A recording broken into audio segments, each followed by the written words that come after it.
Me que é família daqui fala o J Privado. Atenção, eu, J Privado, bomba. Venâncio Mondlane fala pela primeira vez após o Conselho Constitucional declarar Daniel Chapo do Partido Frelimo como vencedores das eleições gerais. Tudo isso e muito mais se acompanha aqui agora no canal MSTV, a TV que chega até você, a TV que não bajula você, maniga. O Venâncio disse que vai tomar posse no dia 15. Hoje ainda ele repetiu novamente que vai tomar posse no dia 15 e outra, né? Ele alertou vocês, nossos irmãos que estão a fazer manifestação em Moçambique, para não destruírem os bens privados, não queimarem bancos, entre outros. E o Eri, já inscrevam-se no canal, partilha o vídeo, comenta, deixa aquele like maroto, deixa dislike se não curtir, comente bastante que é essencial.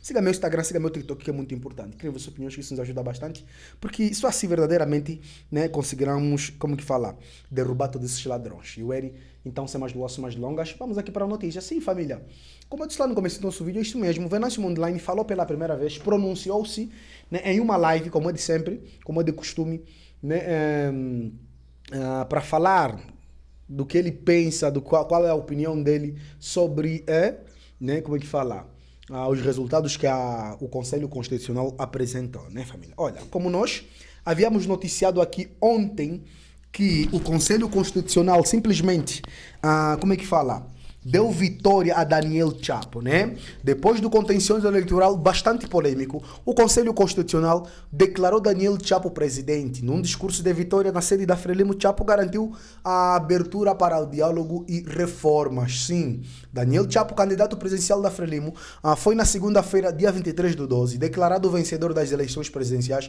de 9 de outubro de 2024 pelo Conselho Constitucional. Chapo deverá ser o quinto presidente de Moçambique independente. Segundo o Conselho Constitucional, Chapo obteve 65,17% dos votos. O candidato que manda no país, Venâncio Mondlane, apoiado pelo Podemos, conseguiu 24,19% dos votos. O líder da Renamo, Ossufo Momadi, alcançou os seus 6,62% e o líder da MDM, Luteiro Simango, conseguiu 4,2%. Num discurso na sede do seu partido, Daniel Chapo falou aos seus militantes e à imprensa, após o anúncio do Conselho Constitucional: cabe a cada um de nós zelar pela paz, aproveitar para reafirmar o meu compromisso de manter a paz e a harmonia social. Falou em união, sem ódio entre os irmãos, fecha aspas, merecendo aplausos. Este país pertence a todos os moçambicanos, independentemente da origem étnica ou religiosa, né? Disse assim Daniel Chapo. Agora, após essas declarações, né, de ontem, entre outros, a Venâncio Mondlane veio a público hoje também pronunciar-se sobre a situação. Vamos lá ouvir aqui o que Venâncio disse. Let's get. Bom, caros amigos, caros moçambicanos, toda a gente sabe que ontem foi lida, foi lido o acórdão do Conselho Constitucional relativamente às eleições gerais, né, que incluem as eleições para a Presidência da República, a Assembleia da República e também para as eleições locais, neste caso a eleição provincial. E este acórdão, como toda a gente sabe, confirmou a fraude grotesca que a CNE havia anunciado na sua deliberação. Bom, o que é que nós temos de fazer? Primeiro, antes de mais nada, permitam-me solidarizar-me. Solidarizar-me primeiro, antes de mais nada, com o povo moçambicano, que é um povo mártir, que é um povo que vem há 50 anos a viver uma vida verdadeiramente escravizante, a viver uma vida miserável nos últimos 50 anos. Portanto, a solidarizar-me com todas as famílias que neste momento sabemos que estão a ter filhos, irmãos, primos a serem baleados, a serem assassinados, muitos que neste momento estão com ferimentos graves, muitos que neste momento também já perderam a sua vida. Solidarizar-me com essas famílias e dizer que estes estão a perder a vida agora. A vida que eles deram para esta luta, que eles deram para esta causa, não vai ser em vão. Solidarizar-me também com os empresários, né? Os empresários, há muitos empresários que estão a ter as suas lojas danificadas, as suas empresas, sobretudo vimos os bancos a serem danificados. Queremos solidarizar também com outros empresários em nome individual, outros particulares que não são empresários, mas também tiveram os seus bens danificados. Que isto queremos deixar muito bem claro, nunca foi a causa da nossa luta. Nós não defendemos que os privados ou os particulares tenham os seus bens danificados por causa de uma luta que queremos fazer para todo Moçambique. Se a nossa luta é por Moçambique, se a nossa luta é por justiça, se a nossa luta é pela verdade, então não podemos estar a cometer injustiça com a ilusão de que vamos alcançar justiça. Portanto, queria pedir a todos aqueles que estão se manifestando, todos aqueles que estão nas ruas, todos aqueles que estão a dar a sua vida por este país, que distingam bem as coisas. Uma coisa é justiça, uma coisa são instituições públicas que cometeram os seus erros, cometeram as suas injustiças, outra coisa é o nosso irmão que tem a sua barraca, é o nosso irmão do Bangladesh, é o nosso irmão do Ruanda, é o nosso irmão da Guiné-Bissau, é o nosso irmão, sei lá, não interessa de que país é, que tem ali o seu contentor, tem a sua barraca. Esses não são culpados, são outras vítimas. Há os bancos que a gente está a colocar fogo nos bancos. Não é possível. Não vamos ter um país organizado, não vamos ter um país justo se a gente colocar fogo nos bancos. Não vamos ter um país justo se a gente colocar fogo até no INSS. INSS é para cuidar de nós quando já estivermos mais adultos, quando já estivermos numa idade que não possamos trabalhar. Então, essas instituições, por favor, eu peço a todos os manifestantes que não danifiquem bens privados, não danifiquem bens particulares, não danifiquem as empresas, que muitos deles são vítimas do próprio sistema, já falamos aqui, passam a vida a ser chantageados, são obrigados a contribuir para a campanha de um partido quando não querem, são obrigados a dar percentagem das suas próprias participações a um partido, são forçados, se não o fizerem, eles próprios vão ser caçadas as suas licenças, vão arrancar as suas licenças, vão ser perseguidos, vão ser raptados. Então, constantemente, temos empresários que constantemente estão sob rapto para dar resgate. Então, queria pedir a todos os manifestantes, por favor, não destruam as lojas, não destruam as empresas privadas, não destruam os bancos, não destruam bens privados dos nossos irmãos. São nossos irmãos. Então, queria deixar isto muito bem claro, que não é esse o propósito da nossa luta. E fique isto muito bem claro. A segunda coisa que eu queria falar aqui é que é lamentável que neste momento em que o nosso país está a viver dificuldades, sabemos que o nosso governo e também o partido de Frelimo não tem nenhum interesse em alcançar nenhum diálogo sobre esta matéria, nunca teve interesse genuíno nenhum. É por isso que as coisas chegaram a este nível e é lamentável que um país que nós achávamos que era o país que podia ser a porta de entrada de Moçambique para a Europa, para que fossem os nossos porta-vozes, para nós alcançarmos alguma situação de paz, de passividade em relação ao conflito, à crise que Moçambique está a viver, que é Portugal, é realmente lamentável que o Primeiro-Ministro e o Presidente da República Portuguesa já tenham feito pronunciamentos a confirmar e a felicitar a Frelimo e o seu candidato em função de resultados altamente problemáticos, falciosos, adulterados, que foram anunciados pelo Conselho Constitucional. É realmente lamentável que assim seja. Não obstante, nós sabemos que em Portugal não são todos portugueses, não tem nada a ver com os portugueses, tem a ver com o Primeiro-Ministro, tem a ver com o Presidente da República Portuguesa, porque mesmo o próprio Parlamento Português deu bons exemplos. Vimos várias bancadas do Parlamento Português a pronunciarem-se, a dizerem claramente que estas eleições não deviam ser validadas. E algumas, como a Iniciativa Liberal, por exemplo, ainda teve, digamos assim, um passo à frente de propor uma resolução que é justamente para o governo português não aceitar os resultados. Portanto, tivemos também o Bloco de Esquerda, tivemos o Chega, tivemos alguns parlamentares portugueses que se pronunciaram de forma assertiva em relação a isto. Também, a forma assertiva, o Parlamento Europeu também se posicionou, sobretudo a nossa porta de entrada para o Parlamento Europeu, que é o grupo Renew Europe, onde estão muitos deputados também, digamos, lusitanos, que nos, até este momento, levaram com que houvesse uma posição cautelosa de precaução em relação ao que está a acontecer em Moçambique. Sobretudo depois das declarações que foram feitas pela missão de observação da União Europeia, que mostram claramente que as eleições não foram livres, nem justas, nem transparentes.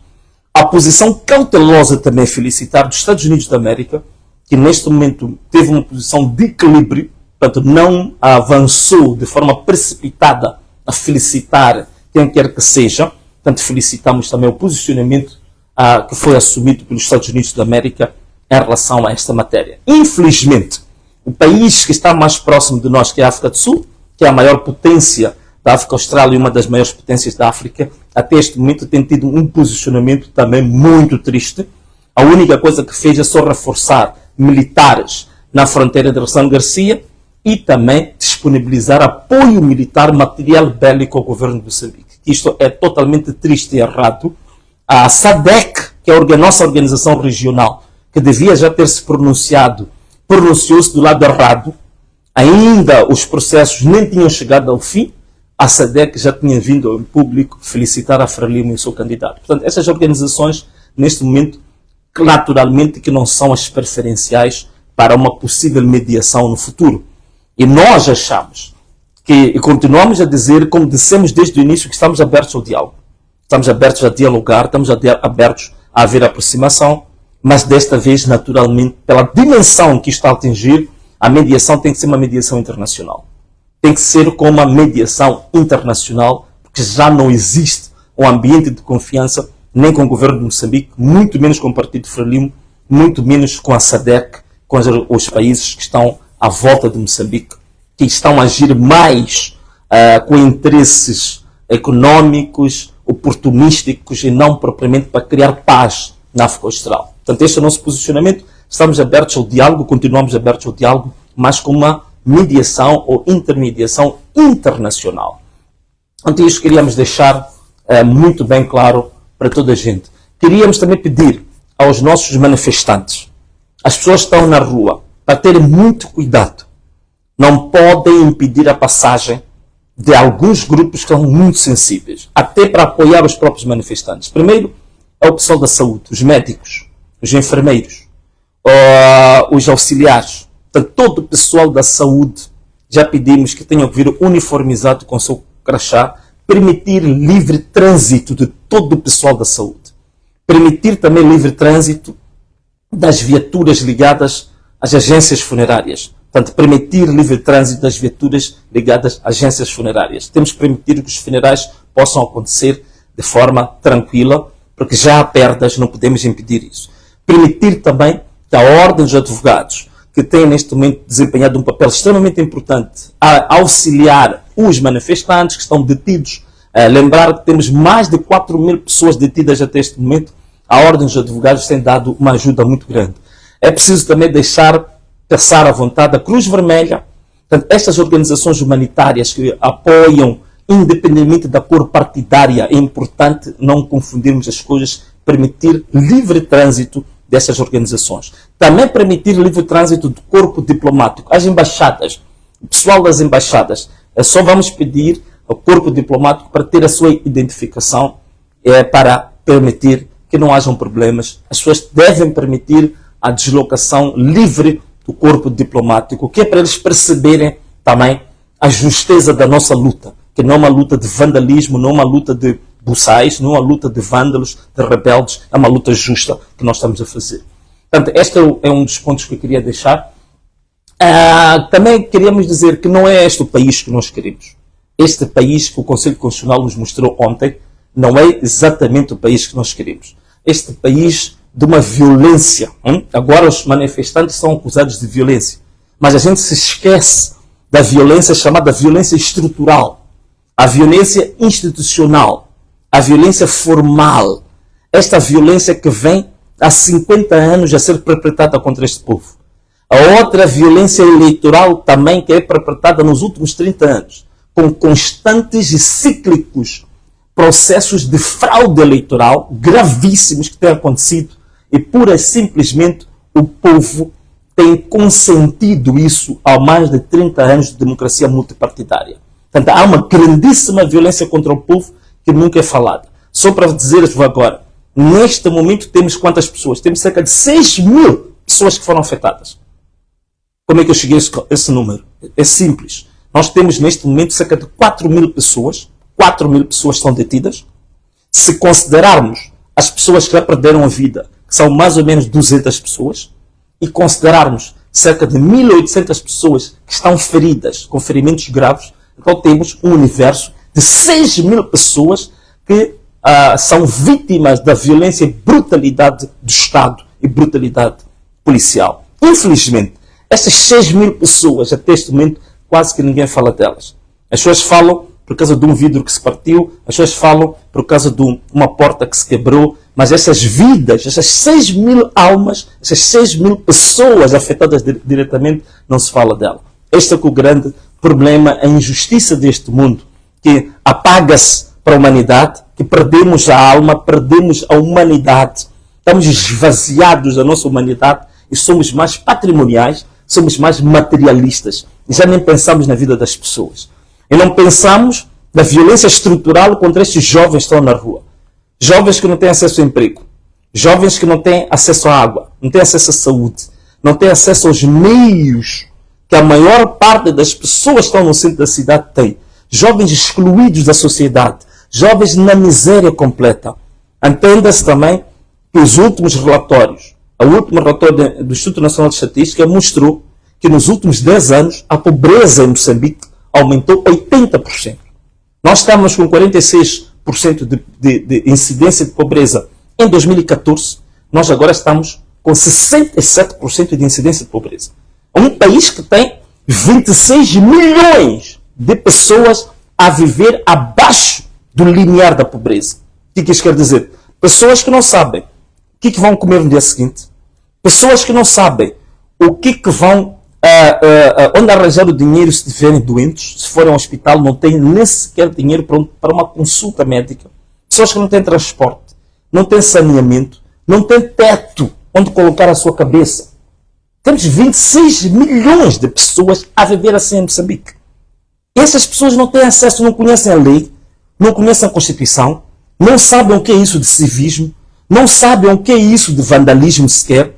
Elas só manifestam-se com os instrumentos que o próprio Estado as concebeu. Qual é o instrumento? O Estado sempre lidou com essas pessoas com violência. Violência estatal, com terrorismo do Estado. Então essas pessoas, a única linguagem que conhecem é a linguagem com que o Estado sempre as tratou. A linguagem da exclusão. É a linguagem da exclusão. A linguagem do impedimento. A linguagem da violência. A linguagem da agressividade. Esta é a linguagem que o próprio Estado ensinou e inculcou nas pessoas. Não tiveram outro tipo de aprendizagem, não tiveram acesso a outras formas de olhar para o mundo. E é isto, que a única forma deles gritarem que se deve olhar para elas é exatamente impedindo passagens. É fazendo isto que está a acontecer agora. Porque são vítimas de violência estrutural de mais de meio século. E é por isso que as pessoas estão-se a comportar assim. As pessoas estão frustradas, estão frustradíssimas. Cada ciclo eleitoral dizem que as pessoas devem esperar pelos resultados finais. E os resultados finais são totalmente adversos daquilo que foi exatamente o que elas depositaram na urna. Portanto, esta é que é realmente a grande frustração do povo em Moçambique. Em relação ao Conselho Constitucional, primeiro é preciso salientar que a própria PGR tinha dito que a deliberação da CNE, que dava aqueles números absurdos a Frelimo, era uma deliberação não técnica, uma deliberação não científica, uma deliberação que não respeitou os procedimentos, uma deliberação que não foi transparente, uma deliberação cheia de irregularidades.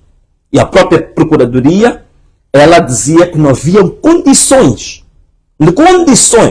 com base naquilo que foi investigado, de se declararem os resultados destas eleições. Isto foi a Procuradoria que disse. As missões de observação várias, que não vale a pena que se repetir, disseram claramente que houve enchimento de urnas, que houve impedimento dos delegados de candidatura da oposição de fiscalizar o processo. Houve adulteração de atas editais nas mesas, adulteração de atas editais no apuramento intermédio nos distritos, que houve, naturalmente, resultados anunciados para a CNE, que era o somatório deste conjunto de irregularidades e que deu aquilo que deu. Não é? Também ainda em relação ao Conselho Constitucional, é importante perceber que o Conselho Constitucional também adulterou aquilo que o próprio Podemos apresentou como o seu recurso. Começou a lançar, fez a dedução matematicamente errada de que o Podemos falou do universo de eleitores de 8 milhões, que é mentira. O Podemos disse que o universo de eleitores foi buscar na deliberação dos órgãos eleitorais em relação ao recenseamento. Portanto, não foi o Podemos que falou de 8 milhões. Isto é um número do próprio Conselho Constitucional, deturpou, fez a deturpação da verdade. Não olhou para o recurso do Podemos com a devida atenção. Portanto, as atas e os editais que foram adulterados ao nível das mesas, ao nível dos distritos, o Conselho Constitucional não falou sobre isso. Apenas fez a comparação entre atas e editais da RENAM, do MDM, da Comissão Nacional de Eleições, para ver qual delas, ao longo de 8 semanas, para ver qual delas era falsa ou qual delas era verdadeira.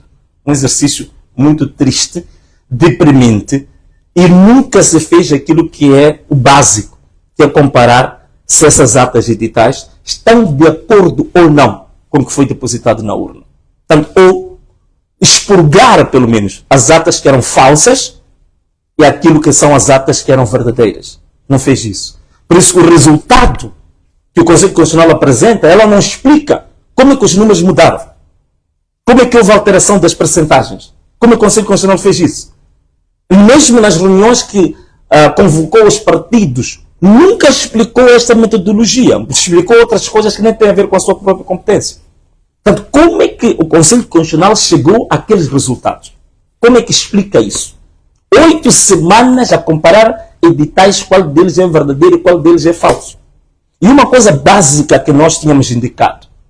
Como é que na eleição provincial, na eleição à Assembleia da República e na eleição para o Presidente da República, 3 boletins, 3 urnas, a mesma pessoa que vota nas 3 urnas, como é que foi possível termos disparidades muito grandes entre os que votaram para a Assembleia da República, os que votaram para Assembleias Provinciais e aqueles que votaram para a Presidência da República?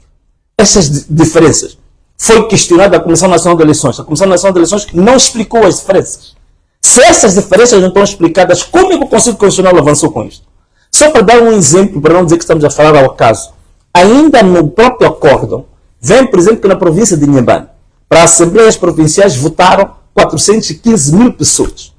Mas na Assembleia da República votaram 489 mil pessoas. Isto mostra uma diferença de 74 mil votos, que representam 15% do universo dos votos. Como é que é possível validar uma eleição com uma coisa destas? Como é que se tem coragem de validar uma eleição com uma coisa destas? Portanto, o Conselho Constitucional não apresentou um acórdão. O Conselho Constitucional apresentou um acordo que chegou exatamente como sempre com o Partido Frelimo, que tem se demonstrado que é aquele que tem tomado decisões profundamente políticas, ditatoriais, e que manipula o próprio Conselho Constitucional, que já deixou de ser uma organização jurisdicional, que agora passou a ser uma espécie de um apêndice propagandístico do próprio Partido Frelimo. Parece uma agência de propaganda do próprio Partido Frelimo e não uma instituição jurisdicional.